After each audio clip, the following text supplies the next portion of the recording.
Ladies and gentlemen, brace yourselves, because today we are witnessing a truly historic moment in modern royal coverage.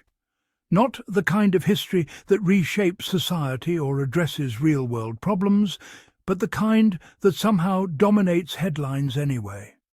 A new achievement has been unlocked in the royal universe, and the media wants us to applaud loudly, enthusiastically, and without question. Catherine braided her hair. Yes, that's it. That is the moment. That is the achievement. That is the story. A 40-something woman with access to stylists, staff, and endless resources managed to braid her own hair, and the British press reacted as if humanity had just taken its first step on Mars. Now, before anyone starts clutching pearls, let's be very clear. This is not about criticizing a woman for how she looks. This is not about policing hairstyles, fashion, or personal choices.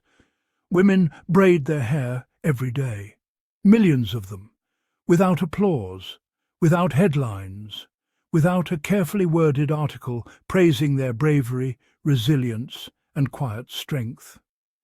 The issue here is not the braid. The issue is what the braid represents.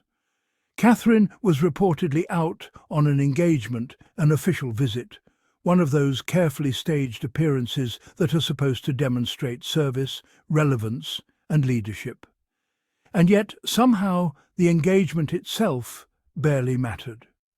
The people she met, the reason she was there, the issues being addressed, all of that was pushed aside so the media could zoom in on her hair.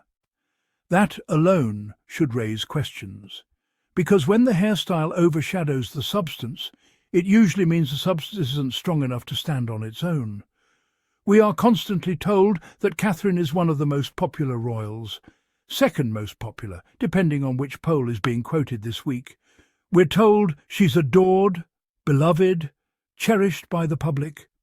And yet, time and time again, when she steps out, the visuals tell a different story. Sparse crowds, quiet streets, minimal public engagement, no organic enthusiasm, just carefully framed photos that avoid showing how empty the surroundings really are. Popularity doesn't need to be announced. It shows itself. And when it doesn't, repeating it louder doesn't make it more true. Not long ago, the public was scolded for focusing too much on Catherine's clothing. Stop talking about fashion, we were told. Focus on the work. Fine, fair enough. So people waited and waited and waited. Months passed, and the question remains, where is the work? What exactly are we meant to point to? What long-term project is being driven forward with urgency and consistency? What tangible outcomes are we seeing? Because aside from sporadic appearances, vague messaging, and generous holiday breaks, there's very little to discuss. And instead of confronting that reality, the media has chosen distraction. Driving herself somewhere becomes iconic. Wearing a bun becomes effortlessly relatable. Braiding hair becomes a symbol of growth, evolution, and quiet power. It would be funny if it weren't so insulting. Insulting to women who manage households, careers, children, and responsibilities without applause. Insulting to the public, who are expected to clap on command.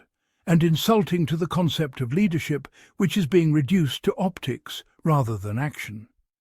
What we're witnessing is the infantilization of a grown woman. Basic adult tasks are framed as achievements because the bar has been lowered so dramatically that normal behavior now qualifies as exceptional. And this isn't accidental. The monarchy survives on symbolism, it always has.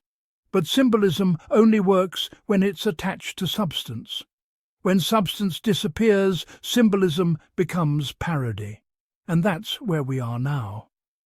At one point, Catherine's absence generated more intrigue than her presence ever has. When she disappeared from public view, there was mystery, speculation, debate, People were asking questions. There was tension in the narrative. Now that she's back, the coverage feels flatter than ever. The biggest news is outfit changes and hairstyles. The press reports these moments with the intensity of scientific breakthroughs, as if she's splitting atoms rather than switching jackets. Again, this is not about fashion. Fashion can be fun. Fashion can be expressive. The problem is that fashion has become the story because there is nothing else to sell. And yes, Catherine has the power to redirect attention. She could insist that coverage focus on causes, outcomes, and impact. But that would require consistent work that speaks for itself. You cannot manufacture substance. You cannot braid relevance into existence. The media knows this. The palace knows this. And the public is starting to catch on. That's why the reaction online has been so sharp. People aren't just mocking the braid, they're reacting to what it symbolizes. A system that rewards appearance over action. A press that refuses to ask hard questions. An institution that thrives by lowering expectations until the ordinary looks extraordinary. And then there's the contrast. While Catherine is praised for braiding her hair, Meghan is criticized for existing, for speaking, for working, for producing tangible results, for being visible, vocal, and ambitious. One woman is applauded for the basics, the other is vilified for excellence. The double standard isn't subtle, it's deafening. Online comments capture this perfectly. Please write about my work if there is no work. Do you like my new hair? Why is this news? I changed my hairstyle 3 times today. Should I alert the press? Humour becomes the only reasonable response when logic fails. And let's be honest, this strategy works. These articles get clicks.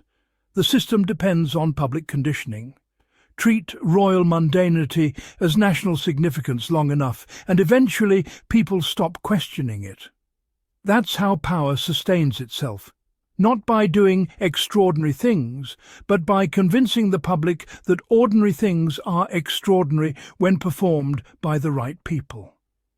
And that is the real story here. Not the braid, not the jacket, not the hairstyle switch. The story is a media ecosystem that has abandoned scrutiny, an institution that survives on infantilization, and a public that is being asked to applaud less and expect nothing in return. So the next time you see a headline praising a grown woman for completing basic tasks, ask yourself, what aren't they telling us? What isn't being discussed? What questions are being avoided? Because when the coverage is this shallow, it's not accidental, it's intentional, and that's where I'll leave it. Now, I want to hear from you. Do you think this kind of coverage is harmless fluff?